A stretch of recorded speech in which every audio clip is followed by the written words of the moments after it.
Olá, Cassiano Bittencourt aqui, só para vocês saberem o que eu falo aqui, eu faço aqui pura e simplesmente a minha forma de investir, as minhas opiniões sobre investimento, não é de qualquer forma, modo, em geral, indicação de compra ou venda de qualquer ativo do mercado financeiro.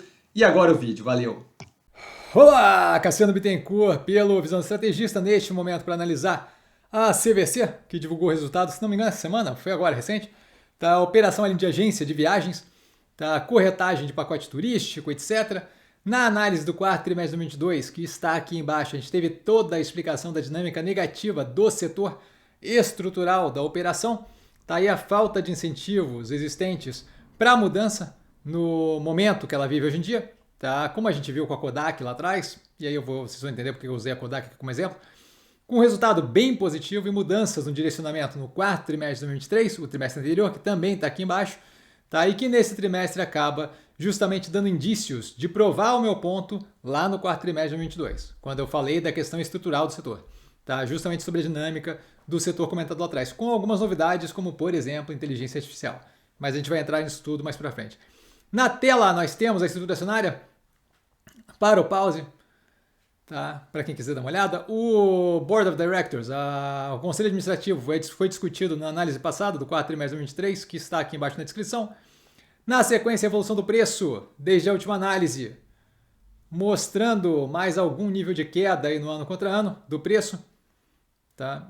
Também, só para informação, começamos com os destaques do ano e do trimestre na tela, para o pause, com abertura de lojas, foco ali na rentabilidade, blá, blá, blá, não sei o que, o ponto a ponto aí para quem quiser pausar.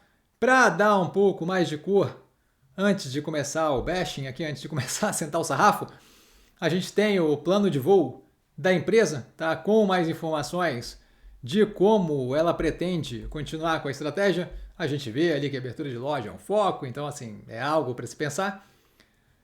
Na sequência, a gente vai justamente para o operacional financeiro, que vem, como dito, com contínua evolução positiva. Imagino que deve estar confuso, como é que ele está falando de sentar o sarrafo e contínua evolução positiva, já vão entender.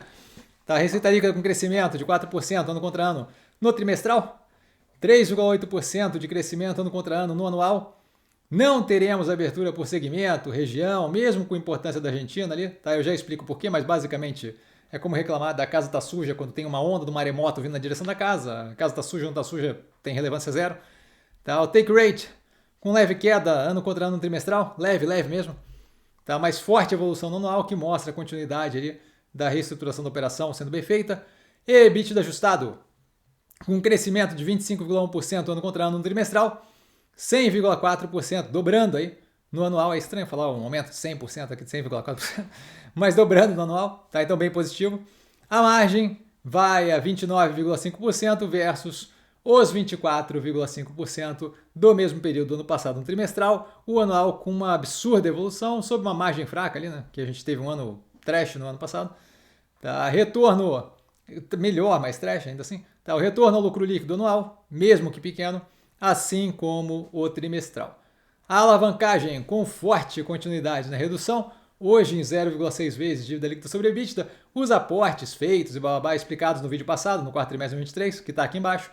Tá, esse 0,6 vezes dívida líquida sobre EBITDA versus 1,2 vezes no trimestre anterior, 1,2 vezes, ou vezes, agora sinto muito, faltou aqui, 2,1 vezes, 2,1 vez, novamente, faltou de novo, no mesmo período do ano passado. Tirando a minha dificuldade de conjugar as coisas aqui, resumindo, resultado muito positivo e com forte evolução, tá, e contínua melhoria na estrutura de capital. Hoje sem nenhum problema. Com geração de caixa positivo, como nós vimos ali naquele quadro do endividamento. Tá? E aí você me pergunta, ok, Cassiano, tudo perfeito na operação financeira, por que não abrir as operações ponto a ponto? Você está tentando esconder a Argentina, alguma coisa assim? Não, é porque o resultado negativo da Argentina, ou a dinâmica de reservas, ou qualquer uma dessas perfumarias, definitivamente não se tratam do ponto aqui. Tá? Kodak, para quem não sei quem é que vai lembrar, porque denuncia um pouco a minha idade, mas a Kodak, que trabalhava com máquina, com filme, para revelar e tal, eu tenho que explicar isso aqui porque tem uma galera mais nova no canal, também entregava um resultado forte, tá? Não afundou por falta de qualidade operacional, não afundou por dificuldade de rodar o negócio de filme, certo? Ela afundou por uma ruptura no universo que ela atuava, que simplesmente fez com que a forma como ela operava ficasse completamente irrelevante. que é justamente o que eu vejo aqui, agora com ainda mais indícios, dado o toque que eles tiveram ali com a questão do Phygital, que deu aí um baita do embasamento para a gente começar a ver ali o caminho que está seguindo. Tá? Nesse trimestre a gente começa justamente a ver reflexos da implementação do Phygital, que é a mistura do físico, a loja física lá, com o digital, então permitindo ou começar a pesquisar pelo digital e aí trazer direto para a loja já vir integrado, ou fazer de fato a operação toda pelo digital da CVC e por aí vai. Tá? Aqui dão indícios aí do que eu disse lá no quarto trimestre de 2022. Na tela a gente tem a abertura do que eles chamam de pilares estratégicos. Tá? Eu falo do que eles chamam porque são várias coisas misturadas, aí para eles é estratégico isso. Não estou tirando sarro, nem debochando, nem nada. Nós vemos, primeiramente, a penetração de produtos exclusivos crescendo muito. Tá? Eu vejo indicando tendência no setor pelo fato de que o básico, comprar uma passagem ou fazer algum programa com passagem em hotel, o básico, certo? Algo que não seja muito complexo, não precisa mais de agência de viagem, certo? As pessoas em geral conseguem fazer isso daí online sem dificuldade alguma. De modo que cada vez mais a gente vê, reforçado pela tendência aqui, dá para ver que não é muito tempo ali para essa mudança toda, certo? Cada vez mais o uso da agência de viagem ou de um corretor de viagem é pura e simplesmente, é apenas, cada vez mais, para pacotes híbridos ou de complexa composição, certo? Ah, eu quero um hotel e aí a data tem que ser X, e aí tem que casar com o voo que eu tenho, e tem que ter um translado para a Casa do Chapéu, e senão eu vou perder o voo. Quando fica complexo desse jeito, aí eu tenho algum nível de demanda de um corretor de viagem, de uma agência de turismo, certo? Mas o básico, você vê que está começando a sair desse tipo de operação, tá? Algo que muda, diga-se de passagem, consideravelmente a parte do híbrido ali, com viabilização de agente de inteligência artificial, cada vez mais se mostrando iminente. A gente tem, não sei quem acompanha a tecnologia, mas eu acompanho bem de perto, a gente tem cada vez mais agentes de AI sendo utilizados e mostrando capacidade de lidar com situações diversas e complexas, tá? Então, assim, é possível não, é meio que iminente que cada vez mais a gente tenha a capacidade de entrar em contato com um agente de inteligência artificial, certo? Que, diga de passagem, teria um custo ali ridiculamente muito menor do que toda essa estrutura de loja e gente paga e salário e por aí vai, certo? E desse agente de AI conseguir fazer toda essa estruturação complexa de um pacote de viagem com vários meandros e questões e timing de bater e não bater e deixar tudo estruturado de modo que você não tenha que ter um agente de viagem pessoa física, efetivamente, uma pessoa física no sentido de uma pessoa efetiva viva, certo? Respirando. Que você possa fazer isso tudo através de um agente desses que vai fazer um trabalho desse ridiculamente mais fácil com custo marginal muito, muito, muito mais baixo.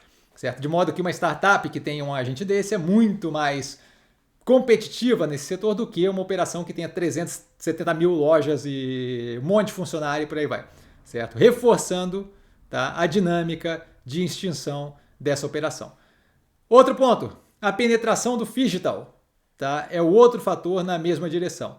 A empresa fazendo o trabalho de educação dos clientes, tá, para ver a migração para competição ou para terceiros. Tá? Eu digo isso porque aquele crescimento ali agressivo em um ano da quantidade de pacote, compra fechada pelo Phygital, mostra claramente o ímpeto da galera de fazer aquilo ali, de usar aquilo ali. Tá? E aí funciona muito como bicicleta com rodinha, certo?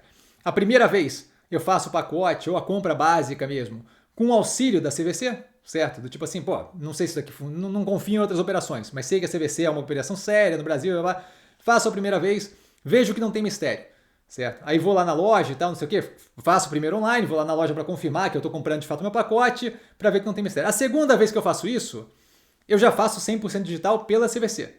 E aí, uma vez que eu ganho essa confiança, a terceira vez, eu estou dizendo aqui primeira, segunda, terceira, só para dar uma ideia, certo? Mas as primeiras, segundas e terceiras vezes, a terceira vez eu já faço pelo preço que é mais competitivo, que muito provavelmente, dado a estrutura que essa operação tem que carregar para poder fazer o trabalho dela, e dado o nível de asset light que eu consigo ter em outras operações que não precisam desse corpo de funcionários todos, dessa quantidade de loja alugada e por aí vai, o preço competitivo deve ser de terceiros muito mais adequados à forma de fazer hoje do que eles que trabalham na base estegossauro, certo? 300 anos atrás, como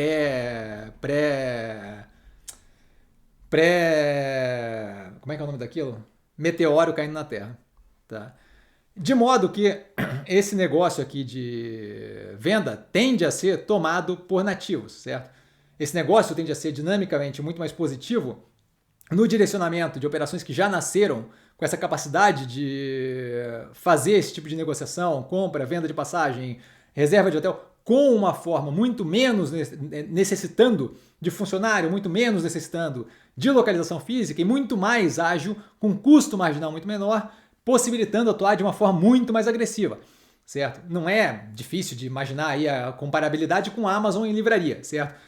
Mas aqui é ainda mais gritante o exemplo com a Kodak, certo? E aí você pode falar, Cassiano, mas assim, eles estão começando com o Phygital, então eles claramente vão levar uma vantagem. Olha, a Kodak inventou a câmera digital em 1975, tá? E outras operações fizeram um uso bem melhor dessa tecnologia e tiveram estruturas operacionais dentro das empresas muito melhor do que a Kodak tinha, ainda muito presa na câmera a filme. E isso daí é explicado lá na análise do quarto trimestre de 2022.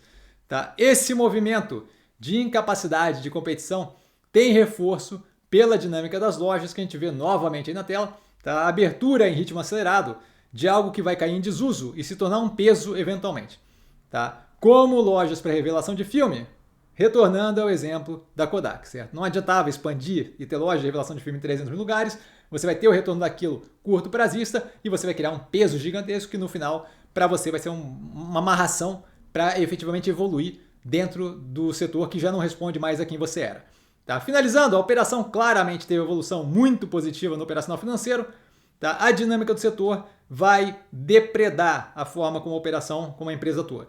Se eu tivesse qualquer condição de determinar o timing, a temporalidade de como os eventos vão acontecer, quanto tempo vai levar para chegar naquela desgraça toda, eu estaria entrando agressivamente vendido. Uma vez que eu não tenho como fazer, não tenho nenhuma capacidade de prever quanto tempo vai levar, quanto tempo ela consegue se arrastar ou não, esse não é o tipo de operação que eu tenho interesse em fazer, tá? Mas eu não toco no ativo com uma vara de 10 metros. E dúvida? Dúvida eu tô sempre no Instagram, @investircomsim, só ir lá falar comigo. Não trago a pessoa amada, mas sempre lá tirando dúvida. E vale lembrar que quem aprende a pensar bolsa opera como um mero detalhe. Um grande beijo a todo mundo e nos vemos aí. Valeu, galera. Beijão.